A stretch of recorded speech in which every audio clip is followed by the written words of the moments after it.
the Shopo Hour on News Radio 830 KHVH. Been waiting patiently for the fellas to be in studio. Brother Nick has assignments, so he is unable to join us today. Brother Bobby, of course, he's getting ready for the PGA Tour, from what I understand. That's accurate. It's accurate. Okay. It's accurate. But Brother Steve, Brother Mark in studio for the Shopo Hour. Fellas, how you guys doing? Rick, hey, brother. Hope you're feeling better. Always happy and grateful to be here, obviously, with you and the listeners. Yeah. Yeah. Sorry, I'm at about 20% today. Your 20% is 90% of most men, though, Rick. Your listeners need to know that. Look at that. It's going to be the Shopo 3 hours today. Okay. Your 20 is most guys 90, Just Rick. like So that. you just keep staying in the fight. You're All an right. Adonis. You're an Adonis. Oh, right? man. Stay in the It's fight. Shopo week. Stay in the We'll fight. see you tomorrow at 6. Brother Mark, good to Happy see Monday, you. Big Rick. Good to see you. Good to see you. Good to be here, man. You know what? We're just going to jump in because we got a lot to cover today, and I want to make sure we have more than enough time. The Big Square Building is underway. First little calendar on Friday, final decking. This is the time for all bills. They had to have all their committee hearings. If they did not complete or not heard by each committee necessary, died a slow, painful death. Well, mostly dead. So we have movement in the House and Senate. Brother Steve, walk us through. There is a particular bill of great interest to you. Yes, sir. Yes, sir. Just to make you and your listeners aware, Rick, we are adamantly against House Bill 277. And for your listeners, this bill basically would have the legislator and politicians and bureaucrats dictate to the county law enforcement officers and the Department of Law Enforcement a whole mess of parameters on how, when they should be involved in a pursuit. And if you don't mind, Bobby submitted testimony against this bill, and I'd like to read, if you don't mind, Please. directly a paragraph that he wrote, and I think it'll give your listeners a little bit of insight. Bobby writes, House Bill 277 absurdly presumes that politicians and bureaucrats, many of whom have never faced a dangerous suspect in the field, are better suited to dictate how and when officers should engage in vehicle pursuits. He goes on to say, this is a fundamental misunderstanding of police work. Criminals do not abide by laws, and any hesitation forced upon officers in the heat of a pursuit can mean the difference between a criminal escaping justice or being apprehended, between saving innocent lives or allowing tragedy to strike. Right. That's just one paragraph from the letter that he submitted. And in addition to Shopo, Major James Slater with the Honolulu Police Department, he's the major of the traffic division. Right. He wrote on behalf of HPD. And then I also realized, we also checked Maui PD and the Big Island also submitted testimony against. So that's something that we do not feel would promote public safety. Right. Thank you for the summation. Yep. To help us understand. Mark, Yep. what's your take? Oh, I was just fuming when I read this thing. There's 3 pages of fine print of crap, okay? But, you know, just like these legislators, they like to put law enforcement officers at fault first, right? That's basically this is what I'm reading, right? Yeah. They want to dictate policy for law enforcement agencies when they shouldn't be dictating policy. You're there to make law, enforce it, right? Okay, if you want to have law enforcement agencies maybe have something in place for policy, so you know the place is not rogue, right? Okay, but don't dictate what they need to do, what the crime must be, right? It drove me nuts with this thing, right? Yeah. How about we make a law, a mandatory minimum for the guy that flees? Everybody think of that? You know, the person behind the wheel fleeing police is putting the public at risk, not law enforcement, right? And let's go back in time. All these, like, hands up, don't shoot, and all this stuff, even police pursuits. What's the one common denominator? The suspect does not listen to the commands of the police. True. If they just listen, comply, none of this would happen. Okay? Another thing, I want these legislators that are putting this crap together, why don't they go down to our EVOC track in the Police Training Academy, get behind a wheel in a controlled environment now, Right. and do a pursuit and follow all the crap that you just wrote. They won't be able to do it. Yeah. Right? Put themselves in the position of the law enforcement officer. Right? So. And didn't that bill also, the nuances of this piece of legislation that's being proposed, Rick, is, and I think it's very telling that they want to make sure that the offender that was causing the pursuit, that we'll say the suspect, that their name is not released. Then they want to do a deep dive. They want a full accountability of if there was a search, right, Mark? What you there's all kinds of crap in here. One of it is once they want to report submitted to Department of Law Enforcement, which I guess that's that new state one they created, right? And they have all this stuff in there that they want covered. And one of them is searches. Okay, was there a search conducted? What type of search? And did you search the vehicle? Did you search the person? Of course you're going to search the person. He's a suspect, right? But they're dictating all kinds of policy, what they want in there.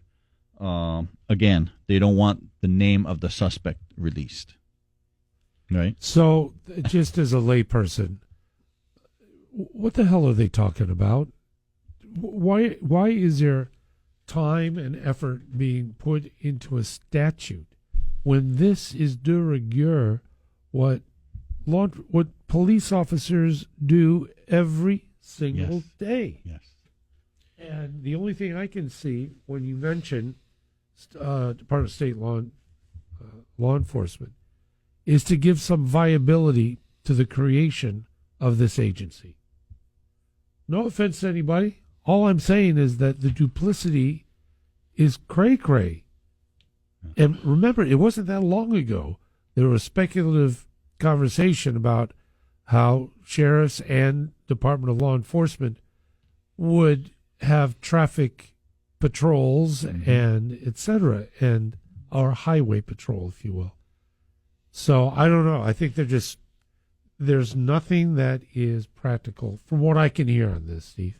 And Rick, I think if we do a deep dive, I think it's important too to talk about the fact that the county police departments already have a very robust pursuit policy that is followed. In fact, if I remember correctly, when Mark was a major, he was on that pursuit review board. So it's important for everybody to realize that the law enforcement agencies, they already have a system of checks and balances in place. And I don't think I'm overreaching here, but what this appears to be to me is an undermining of police authority. You already have chiefs of police and their administrations that can dictate policy. When you start having elected officials and politicians step in and say, no, you know what, you're going to do it this way, it indirectly is an attack, I think, on the profession. And I think it basically is offensive to trained law enforcement professionals. Again, we've talked about this, Rick, on your show. Right. The police profession gets a lot of criticism, but not only does it get criticism, but people that have no idea about the profession feel that they want to dictate policy. And look, let's give a disclaimer. Maybe they're coming from a good place here, but if you're really coming from a good place, then reach out to the chiefs of police and have a discussion with them before you put something like this in place, and find out, do the authors of this piece of paper realize, again, that we already have policies? Yeah, I just think if it ain't broke, don't fix it. I mean, it just seems an exercise and ultimately the word control. That's all I can figure out on this. We're on the Shopo Hour. 521-8383. We'll open up phones in just a moment. So, the bill is moving. We have first crossover, I believe, is this Friday. And have you heard directly through Bobby, or do you have friendly voices over at the Big Square building? I know that the letter that I actually read directly from Bobby was submitted February 24th. Okay. So not that long ago, but obviously we're gonna follow it. I believe it passed the third reading, Rick. I'm not quite familiar about how everything works over there, but I think it's actually gaining some traction maybe on the House side. The fact that it probably went through several committees, 2 to 3 committees, and then we can gauge a little bit by what the votes were in those committees.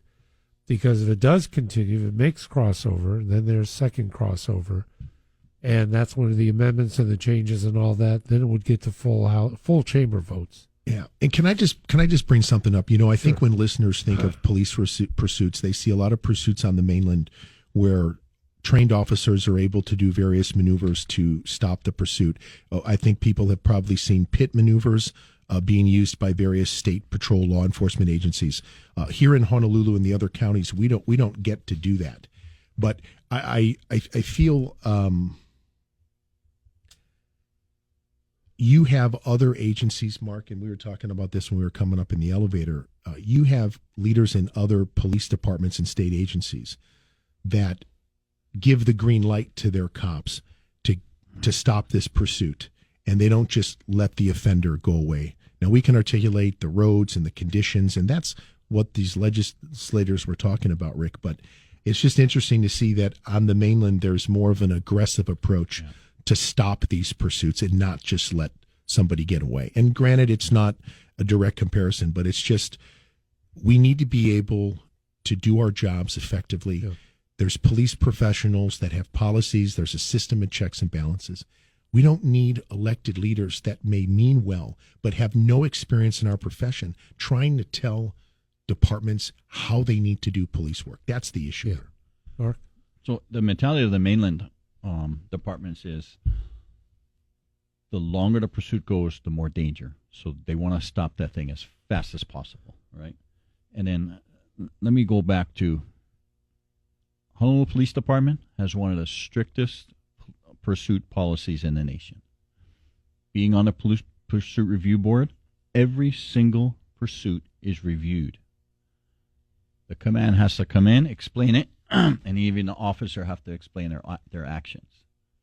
We dish out discipline, and sometimes we don't. But it's very, very strict. And these idiots in the square building, why don't they come down and see that? I bet you they have no idea what they do or what we're doing with policy. So before they start drafting this junk, they should do their homework, So I don't get it. Has there ever been, I can't think in recent memory, and not so recent, where a high-speed chase has gone awry. There has been not prolonged chases, but there have been some that resulted in a confrontation and arrests, etc. But I mean, as far as out on the open road, I can't think of any incidents involving pursuit. Yeah, a couple. Rick, there is one event, but our members got into a situation administratively because they did what they may have done an undeclared pursuit. But again, Rick, we take the position that any type of discipline or corrective action that needs to be taken for officers possibly making a wrong decision. And again, let's be very clear here.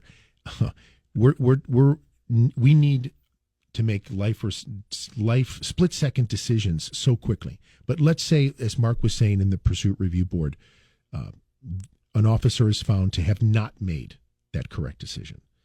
We already have a system of checks and balances in place, and that's what I'm really trying to get across. Mm-hmm. This is not necessary, and on its face, it's offensive because you have chiefs of police and their administrations and then you have majors on the Pursuit Review Board. We don't need more oversight. If anything, it's going to demoralize the officers and make them question if they should even do it. And then, Rick, help me out here. If this becomes a law, does that mean that our officers could somehow be criminally charged if, let's say, there's 40 subsections to this. There's 40 check blocks that have to happen before you do a pursuit.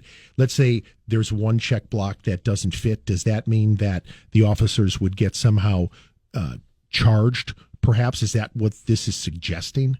Wouldn't that be outrageous for a pursuit? I believe that could be a very big possibility. Yeah. And I think it's incumbent on representatives that they hear from the general public. And I know they're hearing from you and the membership on this particular issue. But it can go unheralded. It can sneak right through. And I'd hate to see that happen. But again, I think it's either because lawmakers will do one of two things.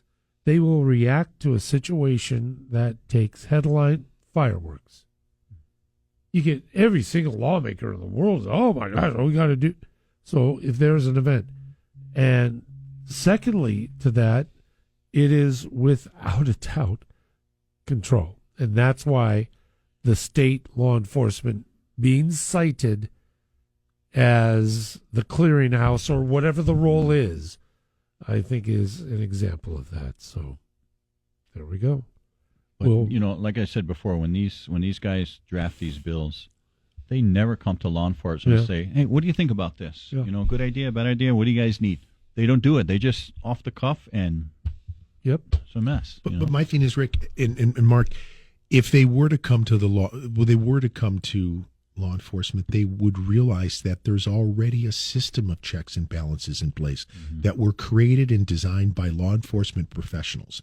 We don't need non-law enforcement professionals telling us how and when and what circumstances should take place for us to do our job. And it boggles my mind. We have one of the few professions, Rick, where people want to think that they can dictate or know better than, let's say, the people that are doing it. we're dialed into the Shopo Hour. We're at the bottom of the hour already. Before we move on, Steve, can we get the bill number again? Yeah, Rick, absolutely, for you and your listeners. That's going to be House Bill 277. 277. Relating to vehicle pursuit. All right. We're going to keep an eye on that. We'll update in programs during this legislative session to see what happens. But you are dialed in with the Shopo Hour. It's the Shopo Hour on News Radio 830 KHVH.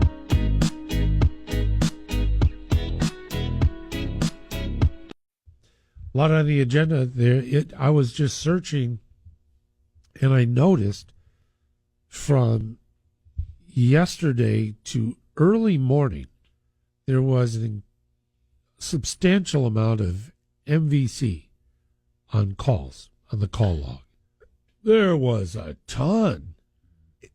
It's funny you say that. That's why Brother Nick is not here. There's been 12 traffic fatalities so far this year, and the talented men and women in our VHS section are being kept pretty busy. Wow. Yeah. We had another fatality. A motorcyclist, 56 years of age, on the Poly. And I marvel. I can't do roads after dark anymore, unless it's dark at 4:30 in the morning. I have to get to work, but it's just nuts out there. And people have said often enough, Hawaii, it's just not the same.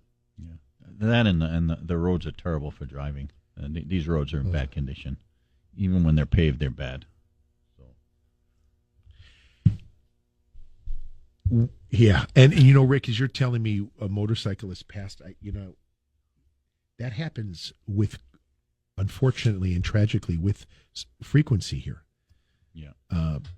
It doesn't surprise people when you hear this. It really is tragic, and for our population to have 12 fatalities, that's unfortunate.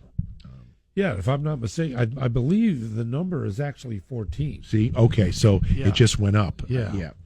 And compared to 5, same time last year. So help me understand, because, well, I'm not going to say probably some stupid, obvious stuff. It's just people are just more reckless. I mean, and then you throw on top of it, we've had 2 drive-by shooting incidents in the last week. Yeah. Over in Couple A and over on the H2. Nuts. You've heard Nick talk about with his investigations that there's sometimes suspicion of speed is a factor in these collisions, possibly alcohol and or some type of drug impairment. Yeah. And then you throw in poor roads, poor weather conditions with visibility. The fact that, I don't know, is it fair to say maybe 3 out of 10 cars on the road aren't even from here? And some of the people from here, how the hell they're driving, I don't know, right? They don't even know which way is up. So you put all of this in, and then a lot of congestion, and here we go. But I think it's a point. I need to make this point, and your listeners might be like, well, of course Steve is going to say that. He's in the union. This is not because police are not doing their job, right? Let's not twist this now and say somehow, well, police aren't doing enforcement or police aren't doing this. No, everybody. People make choices in life, and sometimes those choices have terrible consequences. Yep. Mm-hmm. I think that's just a point to say that, well, why are the fatalities up? Because somehow police departments aren't doing. No. Don't start down that road. That's not it at all.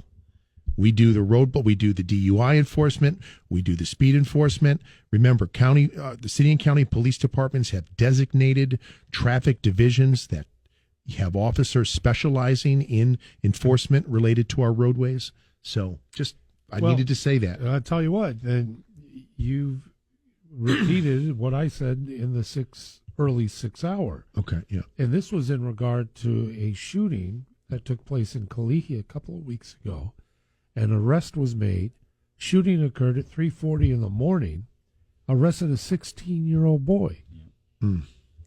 And I'm going, what the hell is a 16-year-old doing out on the streets at 3:40 in the morning? Mm-hmm. It's not going to the gym. Nothing good happens Nothing. after midnight. Oh, We've said that on the amen. show. And, yep. But and I'll finish this up. I'll turn to Mark here in a second.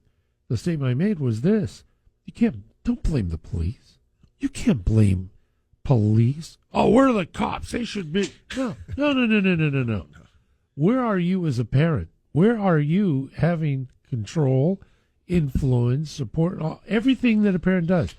Anybody can reproduce. And then if that's all you want to do, and then have schools be your babysitter and all this other stuff, that's what the issue is. It's not police. It drives me crazy. But they love that narrative, right? Oh. Well, it's the police fault. Let's get to the fatalities and where we were talking, like what Steve was talking about. It's driving habits. People have terrible driving habits over here, man, and they're not aware of their surroundings. Just because they put their signal on, they think they could get into the lane. You mean people actually use turn signals here, Mark?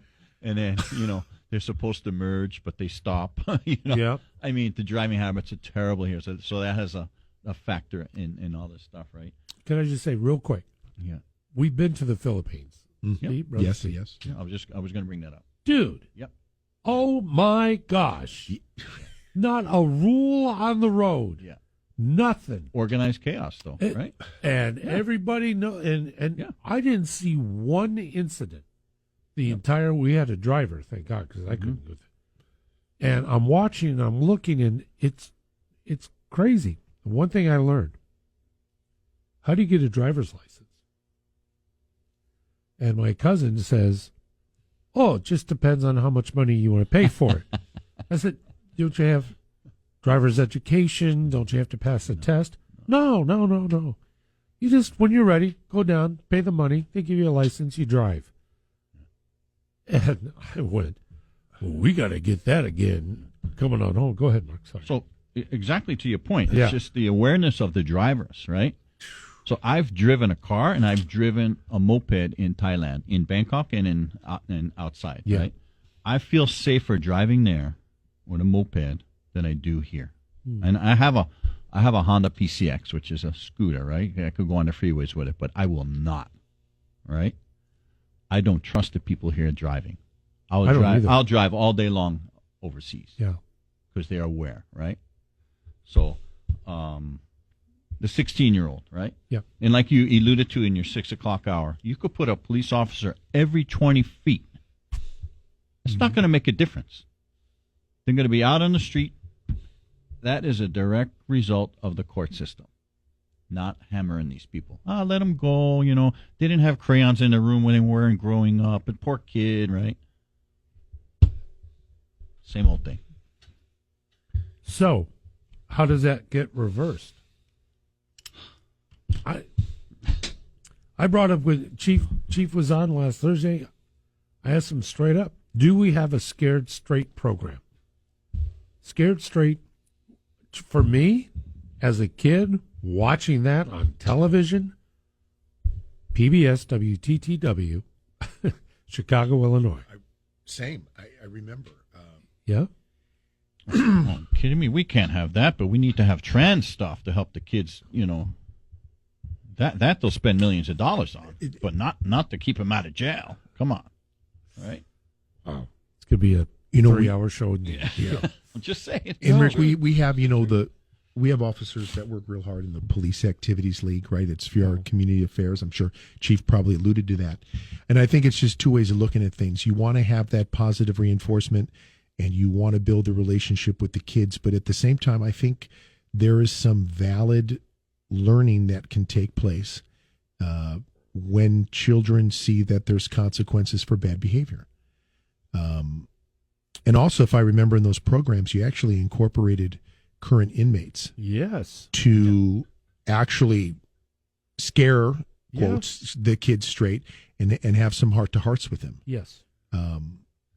It was a bit of a shock. Yeah. They would be brought in. They'd have to change into clothing and go through the process. And the sheriffs, if I remember correctly, Rick, because in every other county here, or in any other state except Hawaii, the sheriff runs the jails. And that's a whole other conversation we could have. That the deputies were putting, the sheriff's department and the deputies and those men and women on that side of things were putting those programs on. Wow. It wasn't so much the police departments, it was the sheriff agencies that house the inmates and have those programs in the jail, and I guess identified what inmates could behave appropriately and impact the kids. It's amazing. Yeah. Okay, I was insulated because our kids were great. Never had issues. We were very involved, communicate, all of that, and never had to confront. Never had issues. And even in our immediate family, a couple slip-ups, but nothing of consequence. I can only imagine what it must be like if you go to KPT or you go to some other areas, neighborhoods, locale, and it's not just relegated to public housing. It happens every house, socioeconomic, this, that, and the other. If we're lamenting that, I don't know what's going to turn it around unless you have a consequence that means something. So exactly like you said, it's a direct result of parents, right? So when I worked at the receiving division, when these juveniles would come in, they get arrested for all kinds of offenses. The parents would have to come pick them up. And these parents are clueless what their kids are doing. So there you go, right? And besides the ones that are clueless, then you get the ones that are denying that they're actually doing the offense. So I'll never forget this one. This guy picks up his son for shoplifting. Yeah. All the elements, everything there. So we tell the guy, okay, your son's been arrested for shoplifting, blah, blah, blah, blah, blah, blah. Now, if that was me when I was younger, I get a slap on the side of the head, Yeah. This guy, when his first words out of his mouth? Oh, how do I know my son's rights weren't violated? Get out of here. I ain't kidding you. And this is the attitude of a lot of these parents coming in. Instead of, knocking the hell out of your kids for not doing that again, right? So this is what we were dealing with in the public, right? So. I don't know about you. I had more fear of my mom exactly than anybody with a gun. I mean, it was like, Yep. Whenever she would say, Richard David, I have a bone to pick with you. I'm already like getting my luggage and Greyhound bus out of town. Yeah. So you hit it right on the head. It's the parents, I will interject a little bit. When the kids are minors and the kids are under the roof, that's where, but kids grow into adults and they make their own decisions. Yes. And then they, whatever. And then that's where law enforcement and consequence comes into play. And when you mentioned at the bench in the courts, I can't believe that the father actually saw. We have plenty of that. God. Plenty of that. Oh yeah. Oh yeah. Gosh, Blew my mind. I'm like, okay, whatever.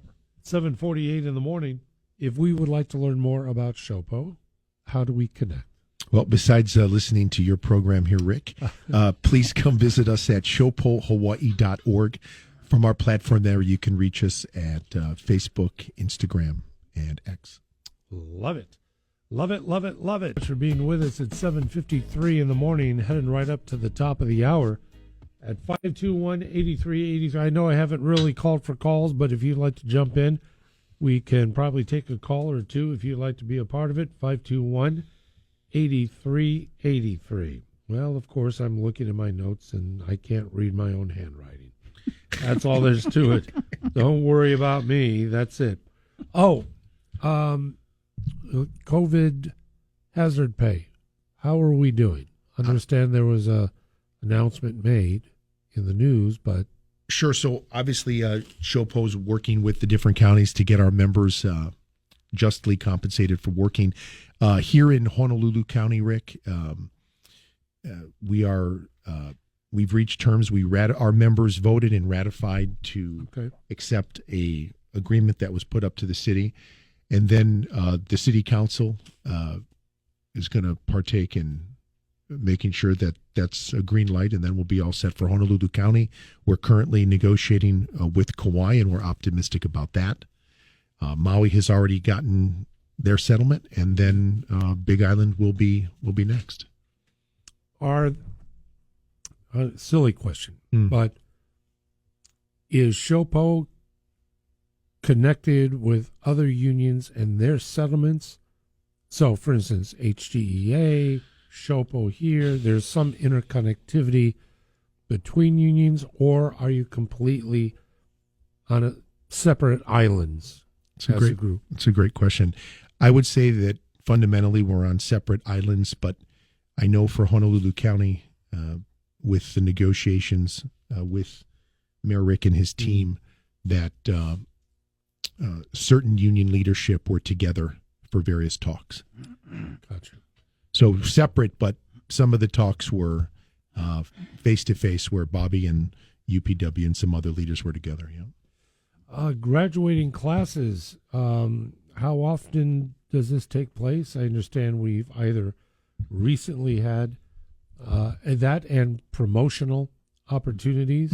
Tests were taken, and we'll have new folks with new titles. Sure. So a couple things just to try to bang it out. There was recently a recruit graduation. I'm not sure how many recruits graduated, but there's a push, obviously, to get good trained individuals into the field. Just this past Saturday, there was a promotional exam where our members could go, in Honolulu County now, could go and test for the rank of corporal, sergeant, or lieutenant. There was also promotions made off the previous list. Usually tests are given about every 2 years, Rick. Just a little backstory. Yeah. Promotional exams are given at the discretion of the department, but usually it's around every 2 years. Once the department has administered the tests and there's officers that are ranked, there's a list, and then they go from, one down, and that stays in place until the next test. And then we had sergeants, lieutenants. I'm not sure exactly how many. I think it was 7 lieutenants, maybe 14 sergeants, and I'm not sure how many corporals. But to your point, there's people coming in, there's people moving up, and there's people going out. And it's kind of a cycle. Yeah. Right, Mark? I understand. People coming in, people moving yeah. up, people coming in, people moving up, and people moving. And also, Rick, too, there's a lot of jobs. There's a lot of jobs that cops can do within the police department, and we have personnel movements as well, where officers can go to different divisions and do different things that may interest them. Brother Mark. Yeah, no. So I had that on my list. So there was promotions a couple weeks ago. Congratulations to those people. And there was a test on Saturday. And good luck to everybody. They get the results in 4 to 6 weeks, and then if they pass the curve, then they'll be put on a list for oral interview. And then once their oral interview is done, then their test score plus their interview score gets matched together, and then they're finally ranked. And then that's how you go 1, 2, whatever, right? And then as they need people, they just go off that list. So good luck to everybody, and hopefully they did well. How was it, just real quick, it's almost out of time, process of each rank as you move forward? The difficult factor, the intensity of the test itself, did the test, I don't want to say got more difficult, but the subject matter may have been more precise because of the rank you were aspiring to. How was that process? So you don't get any study material. You got to figure it out on your own. Oh, okay. Right? You're going to be a supervisor, so, start taking, your own initiative, right? Gotcha. So basically, the way I broke it down when I studied, you had Shopo questions. Yep. You had supervision questions. You had penal code questions. You had report writing, and you had policy and procedure, right? So now we got tons of policy and procedure, right? But you got to know it all. But there might be only like 18, 20 questions. Yeah. But you got to know it all, right? So one thing I noticed from sergeant to lieutenant, though, the lieutenant's exam, a lot more supervision. There you go. Brother Mark, thank you for being here today. See you in a few weeks. As always. Brother Steve, muchas gracias, senor. De nada, amigo. What? Oh, that must have been the south side of Chicago. Yeah, that was by the stockyards back in there. Well, all I can say is thank you, brothers. Thanks so very much. Thank you, Rick. And thank you for being a part of the program. Stay with us because we're coming right up to 8 o'clock.